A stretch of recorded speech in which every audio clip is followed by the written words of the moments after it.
Hey y'all, hey, thanks for tuning in again. I am Jocelyn and this is my channel, Beauty is Work.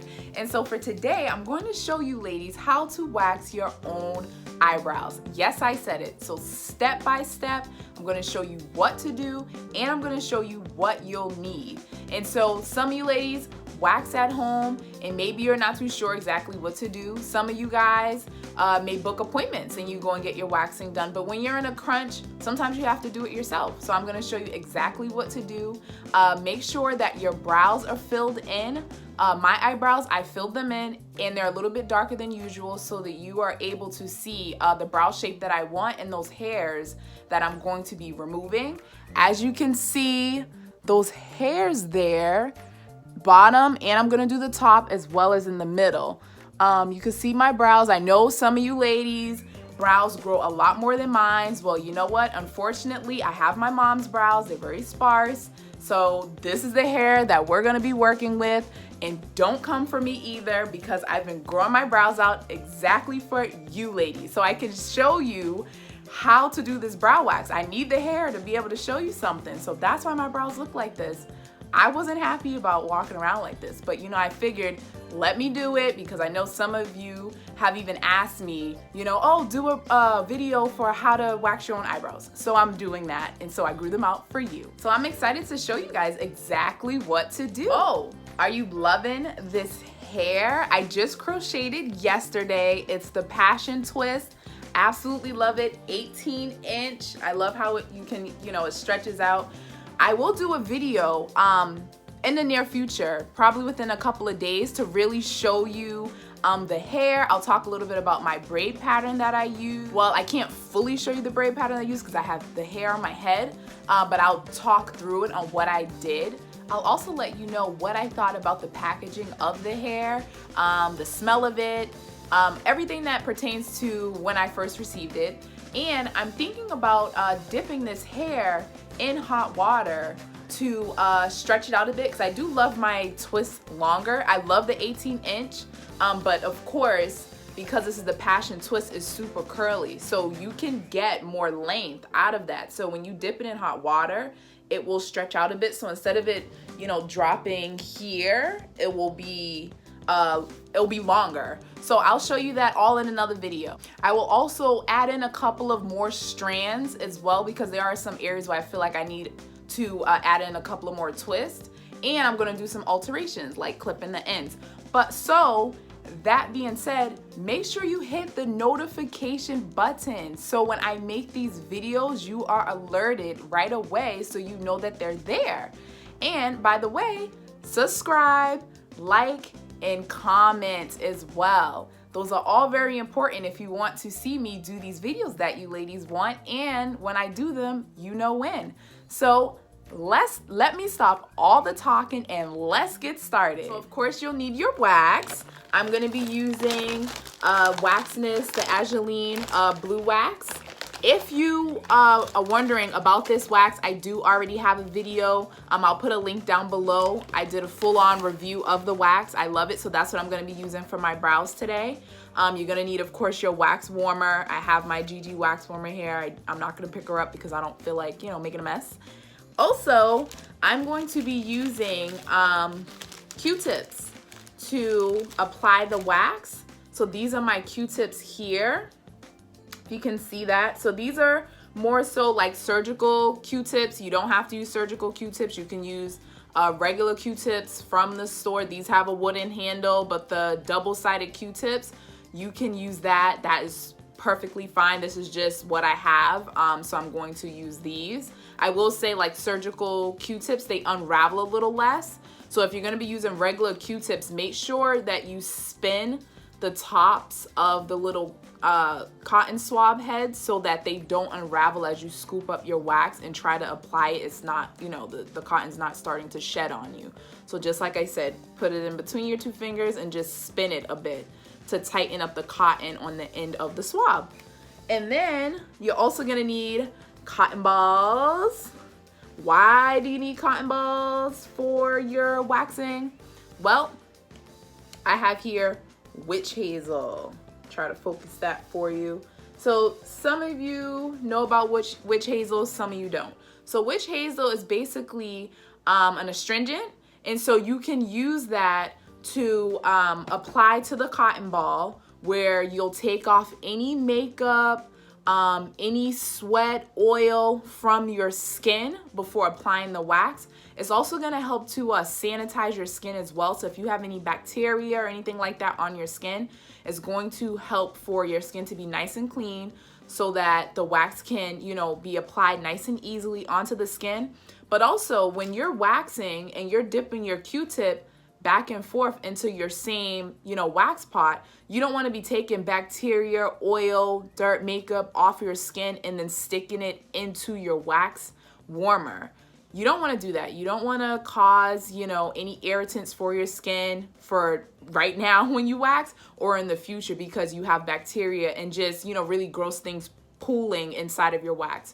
So use this to sanitize. This is not as strong as alcohol. Alcohol on the face is a bit too strong. It can really dry out the skin. It can really irritate it. Other body parts that we wax, you want to use alcohol because, you know, bacteria in other areas of the body is very different than the bacteria on the face. So witch hazel is just fine. Some type of astringent, if you have some type of toner, that will work as well. But I will suggest you to grab, you know, witch hazel. If you don't have witch hazel and you have alcohol at home, you gotta do what you gotta do. I'm not recommending it, but you gotta do what you gotta do if you don't want to have to, you know, pause this whole situation and run out to the store to look for witch hazel. But I got this at CVS, so it's easy to find, and it's down in the aisle where alcohol and things like that would be. So let's get started. Let's wax those brows. Okay, so you want to start off with your brows nice and filled in. You can see on both sides I filled them in a little bit darker so that you can see the hairs on the outside of the brow that you want to remove. So make sure you do the same. It'll be a lot easier for you to keep track of where you want to wax. And so we're going to do underneath, the middle, and the tops. So you could take a good look at my brows. You can see the hairs that we will be working with today. So grab your cotton ball, put your witch hazel on it, and then you want to start to wipe around your eyebrow. So wipe underneath it. Try not to remove the lines that you made on your brows to fill it in, because that's going to be, you know, where you'll be tracing outside of there with the wax. Do the tops. The middle area you will wipe away as well. So you can see this is taking off my makeup because I don't want to put, you know, wax on top of makeup. It's not going to come off as easily as far as the hairs. Make sure you do both sides. And it's okay if you do get some of the liner from the brow on there. You know, long as the majority of it doesn't come off, you're fine. So you can see that there's makeup that's been collected on that cotton ball. Coming up, what you want to do is grab you a clean cotton ball just to dab the skin dry. Don't really, you know, wipe hard around the brow area. You know, you don't want to cause over time extra wrinkling and things like that. So just dab it, be very gentle around the eye area. Now take your first scoop of wax on your Q-tip, and you can see here I'm making sure that there's no wax strings before I apply it. And then what you want to do, you're going to hold the skin taut and gently start to work the wax in a downward motion. So you want to start halfway from the brow. You don't want to do the whole entire brow. It's easier to control it when you work halfway. And so press the wax down so you can make sure that all the hairs are stuck inside the wax. And then we're going to do the other side while that left side is settling. So you can see I have fresh scoop of wax there. We're going to start mid-brow, and we're going to hold the skin taut, and we're going to gently apply the wax. And so you do want to, you know, make sure that you do apply some pressure so that the hairs can get stuck inside the wax. And you want to press into the wax with your finger, because remember, this is hard wax. It's not soft wax, so it's not going to stick to your skin on your fingers. And then what you want to do is start to flick the edge of the wax and then you want to take your fingers and peel it right off, and then apply pressure afterwards. Applying pressure will help for the pain to be reduced. So make sure you do that. And I know that you can't really see the hairs that are on that piece of wax, but I was trying to show you something. It just did not work out for me. So anyways, so now we're going to grab some more wax, as you can see here, and we're going to now do the front part of the brow. So hold the skin taut and then apply the wax. And another reason why we don't want to start at the beginning of the brow, because when you have to flick that edge to remove it, there's going to be hair stuck under there. So at least where I'm finishing that edge right now, there's no hairs there. So when you go to remove it, it's not going to be painful when you flick the edge because there's no hair. So do the other side just like we did before. Hold the skin taut and rip off and apply pressure. So that's what we'll be doing for the whole entire brow. So I won't do much more talking. You can watch and see what to do.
Okay, so we're gonna wax the top of the brows just like the bottom, split it up. So we're gonna do 4 sections. 1, 2, 3, and 4. So you want to split it up. It makes it a lot easier. So we're gonna do the middle 2 strips and then the other side 4 sections. 1, 2, 3, and 4. So of course we started at the bottom first with the first patch, then we did the second patch. Always start at the bottom so you can get that arch in your brow. Do not start at the top. When you start at the top, you risk thinning your brows out. The bottom's where you want the arch, so you start at the bottom.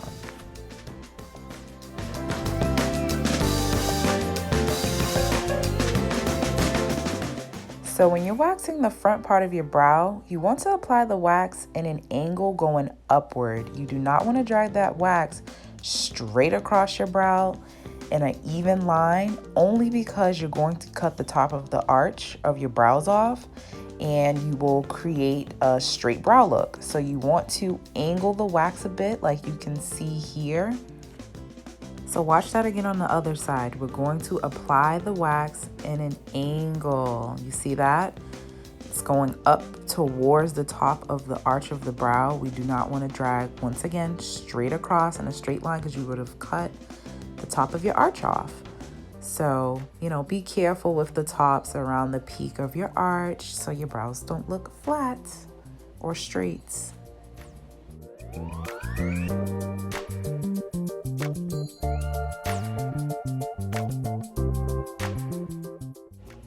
Now for the middle, you're going to apply the wax upward towards your hairline because the hair in the middle of your brows, they grow up. Do not apply down. So of course, with waxing, you always want to apply with the hair and you rip against. So apply that wax in an upward motion.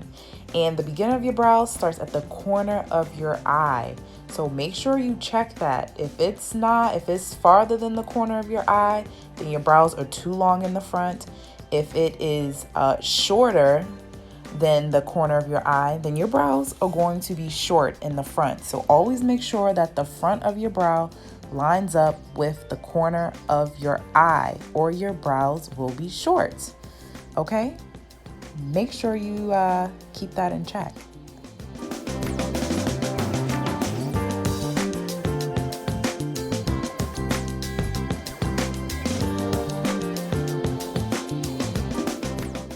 Now from this point onward, you'll see me going over areas that we already waxed initially. So I'm just going to be cleaning up some of these areas. Like I want my arch here to be a little bit more defined, so I'm going to take off a little bit more hair. So even though you may have pretty much, you know, filled in your brows almost like a stencil, it's okay to wax in that area a little bit more to make your brows look a bit more chiseled. Because remember, your brows are grown in and it needs to be waxed. So you could fill in your brows, but they may be a little bit thicker filled in than how you normally like to wear them. So once you kind of clean it up initially, then you can go back to really get the shape that you want. And as you can see with my brows, that right side looks a little bit thinner than the left. That's okay, because once again, you filled in your brows. So my brows are naturally sparse, so there was a lot more product that I used to fill in my brows so you can see them than what I actually have going on, okay? So just be careful not to take off too much hair for your brows. You know, like I said earlier, your brows may grow in a lot more than mine. Most likely they do. So, you know, look at your own brows and just make sure that you're not taking off too much of the hairs and you're not leaving on too much hair where you can't really see, you know, the definition in the arch of your brows.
Okay, so just like the beginning, for the end, we're going to take our cotton ball with some witch hazel and we're going to wipe around the brows, because after you're done, oil comes forth on top of the skin when you pull those hairs out, and inside those oils is bacteria.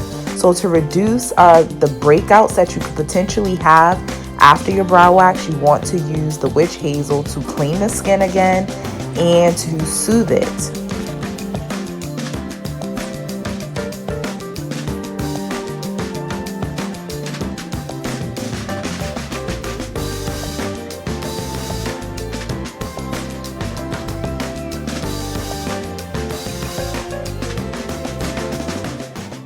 All right, ladies, great job on those brows. Please comment down below if you have any questions.